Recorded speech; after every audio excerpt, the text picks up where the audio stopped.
सत्संगत जी, प्यार से बोलना जी, धन निरंकार जी। आशा करती हूँ आप सभी संत महापुरुष माता जी की कृपा से बहुत अच्छे होंगे। आप सभी का एक बार फिर से स्वागत है आपके अपने ही चैनल पर। आज का विषय है वर्तमान समय की विडंबना, साखी को ध्यान से सुने सत्संगत जी। तो चलिए सुनते हैं आज की ये साखी। सत्संगत जी, हेलो माँ, मैं राजू बोल रहा हूँ। कैसी हो माँ? मैं ठीक हूँ बेटे, ये बताओ तुम और बहू दोनों कैसे हो? हम दोनों ठीक है माँ, आपकी बहुत याद आती है। अच्छा सुनो माँ, मैं अगले महीने इंडिया आ रहा हूँ तुम्हें लेने। क्या? हाँ माँ, अब हम सब साथ ही रहेंगे। नीतू कह रही थी माजी को अमेरिका ले आओ। सत्संगत जी, वहाँ अकेली बहुत परेशान हो रही होंगी। हेलो, सुन रही हो माँ?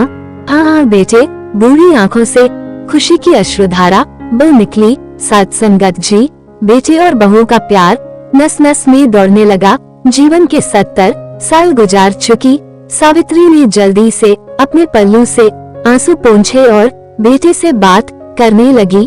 पूरे 2 साल बाद बेटा घर आ रहा था। बूढ़ी सावित्री ने मोहल्ले भर में दौड़ दौड़ कर ये खबर सबको सुना दी। सभी खुश थे कि चलो बुढ़ापा चैन से बेटे और बहू के साथ गुजर जाएगा। सत्संगत जी, राजू अकेला आया था।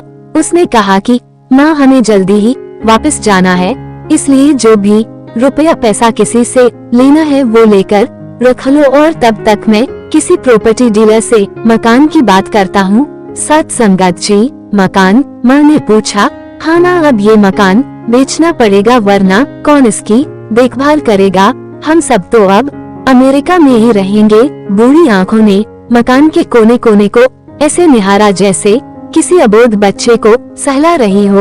अनन फानन और औने पौने दाम में राजू ने मकान बेच दिया। सावित्री देवी ने वो जरूरी सामान समेटा जिससे उनको बहुत ज्यादा लगाव था।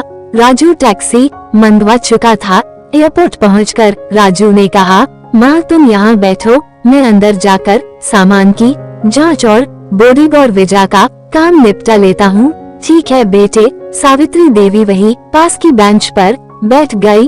काफी समय बीत चुका था।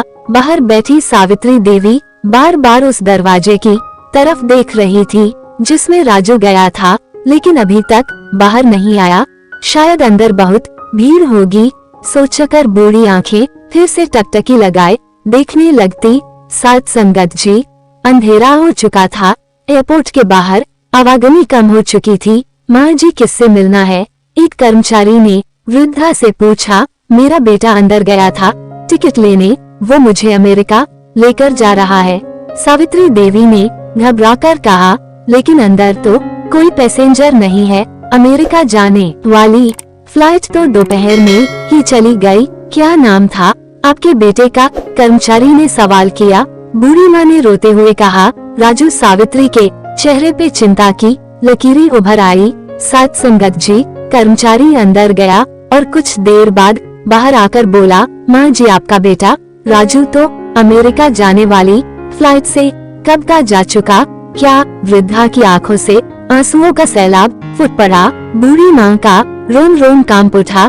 किसी तरह वापस घर पहुँची जो अब बिक चुका था। रात में घर के बाहर चबूतरे पर ही सो गई। सत्संगत जी, सुबह हुई तो दयालु मकान मालिक ने एक कमरा रहने को दे दिया। पति की पेंशन से घर का किराया और खाने का काम चलने लगा। समय गुजरने लगा। एक दिन मकान मालिक ने वृद्धा से पूछा, माँ जी, क्यों नहीं आप अपने किसी रिश्तेदार के यहाँ चली जाए? अब आपकी उम्र भी बहुत हो गई, अकेली कब तक रह पाएंगी? हाँ, चली तो जाऊँ, लेकिन कल को मेरा बेटा आया तो यहाँ फिर कौन उसका ख्याल रखेगा? आँख से आंसू आने लग गए। माँ तो माँ होती है। सत्संगत जी, कहने का भाव यही है कि माँ बाप का दिल कभी मत दुखाना। सतगुरु माताजी ने भी अपने विचारों में कहा है कि सेवा घर से शुरू होती है। सत्संगत जी, हमारे माता पिता सदैव हमारी सफलता और समृद्धि की कामना करते हैं। हमारी खुशी और सफलता में ही उनकी खुशी दिखती है। अपने जीवन के सर्वोच्च सुखों का बलिदान देकर यहाँ तक कि स्वयं भूखे पेट सोकर माँ बाप अपनी संतान का पालन पोषण करते हैं। सत्संगत जी, अगर आप सभी को आज की साखी अच्छी लगी हो तो वीडियो को लाइक शेयर जरूर कीजिएगा। साथ ही चैनल पर पहली बार आए हैं तो सब्सक्राइब करना न भूले। आप सभी से फिर मुलाकात होगी नई साखी और विचारों के साथ। तब तक के लिए खुश रहिए, सेवा सिमरन सत्संग करते रहिए, माता जी के चरणों से जुड़े रहिए। प्यार से बोलना जी, धन निरंकार जी।